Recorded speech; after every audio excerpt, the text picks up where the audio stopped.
Hello दोस्तों, welcome back to our channel LK academy.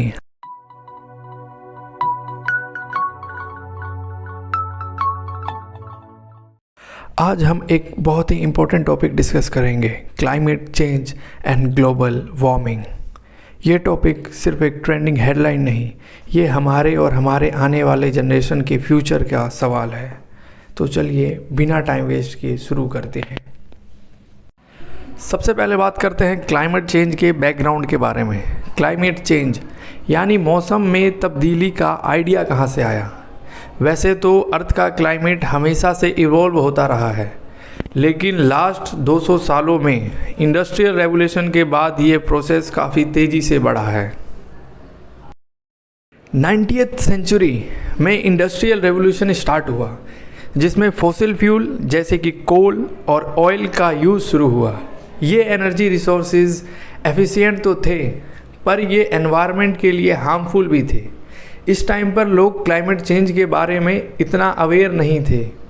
Mid 20th century 1950s और 60s में पहली बार scientist ने ऑब्ज़र्व किया कि कार्बन डाइऑक्साइड लेवल्स में तेज़ी से इंक्रीज़ हो रही है।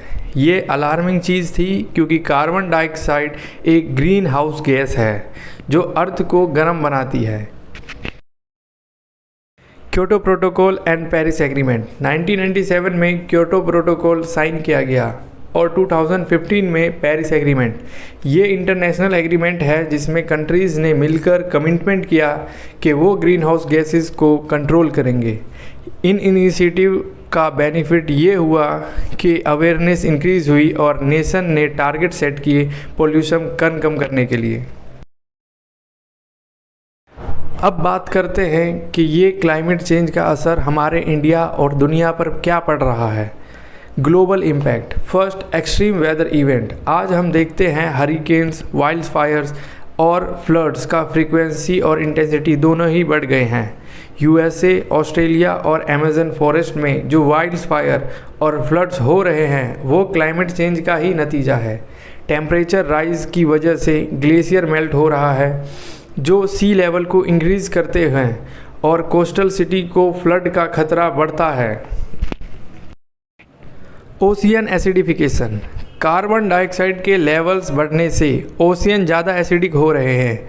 इससे मरीन लाइफ जैसे कि कोरल्स और फिशेस पर नेगेटिव इम्पैक्ट हो रहा है। ओशियंस में पीएच लेवल चेंज होने की वजह से बायोडाइवर्सिटी पर भी बुरा असर पड़ रहा है।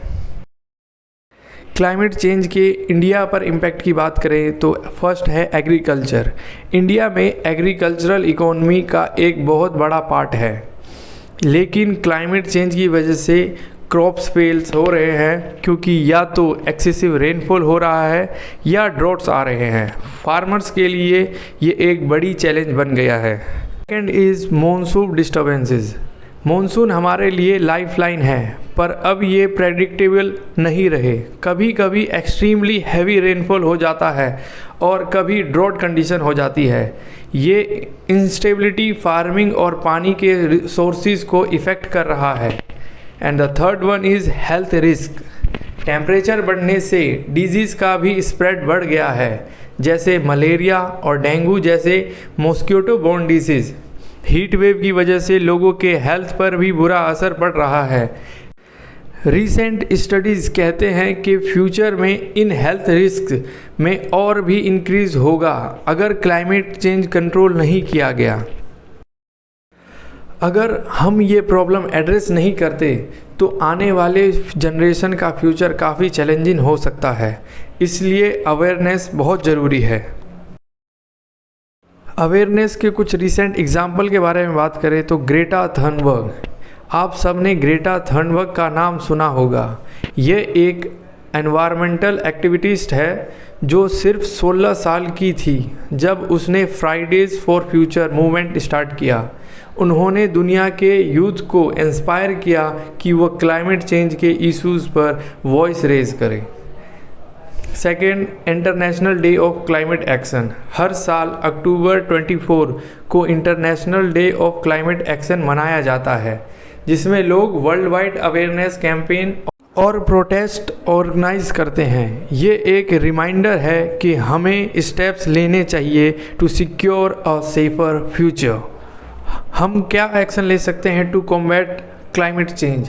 अगर इंडिविजुअल एक्शन की बात करें तो फर्स्ट, एनर्जी कंजर्वेशन। सबसे पहला स्टेप ये है कि हम एनर्जी को कंजर्व करें, जैसे लाइट्स को ऑफ रखना, अप्लायंस को अनप्लग करना और रिन्यूएबल रिसोर्सेज ऑफ एनर्जी का यूज़ को बढ़ावा देना, जैसे सोलर पैनल लगवाना। Second, transportation changes. Public transport use करना, कारपूलिंग करना और इलेक्ट्रिक व्हीकल का यूज़ करना क्लाइमेट के लिए बेनिफिशियल होगा। फॉसिल फ्यूल्स की कंजप्शन कम होगी और पोल्यूशन में कमी होगी। Third, waste reduction. Reduce, reuse और रिसाइकल का कॉन्सेप्ट फॉलो करें, प्लास्टिक का यूज़ कम करें और ऑर्गेनिक वेस्ट को कंपोस्ट करें। ये छोटा एक्शन कलेक्टिवली एक बड़ा इम्पैक्ट ला सकता है। Governmental and organizational support. First, policies and regulation. Government और ऑर्गेनाइजेशन को स्ट्रॉन्ग एनवायरमेंटल पॉलिसीज़ अडॉप्ट करने चाहिए, जैसे डिफॉरेस्टेशन के खिलाफ लॉज और इंडस्ट्री के लिए कार्बन एमिशन को कंट्रोल करना mandatory banana. Investment in renewable energy. Government को रिन्यूएबल एनर्जी जैसे विंड और सोलर एनर्जी पर इन्वेस्ट करना चाहिए। इंडिया में सोलर एनर्जी का स्कोप काफ़ी बड़ा है और ये फॉसिल फ्यूल का बेस्ट अल्टरनेटिव हो सकता है। Youth involvement.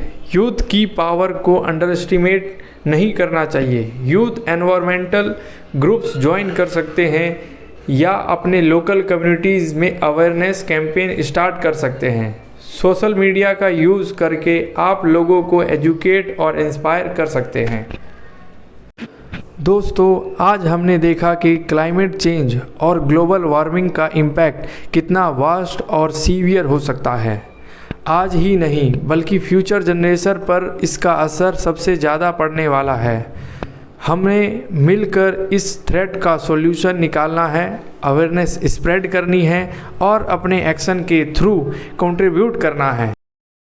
तो अब LK एकेडमी के बैचेस के स्पेशल डिस्काउंट के बारे में बात करें तो अभी 50% का डिस्काउंट चल रहा है, जो कि फर्स्ट 1000 स्टूडेंट्स के लिए है। आप किसी भी चीज़ की तैयारी कर रहे हों, जैसे CAT, CMAT, CLAT, banking, SSC, railway, GPSC या फिर UPSC, सभी के लिए 50% का डिस्काउंट है। ये ऑफ़र लिमिटेड टाइम के लिए है, so don't miss the opportunity, just grab it.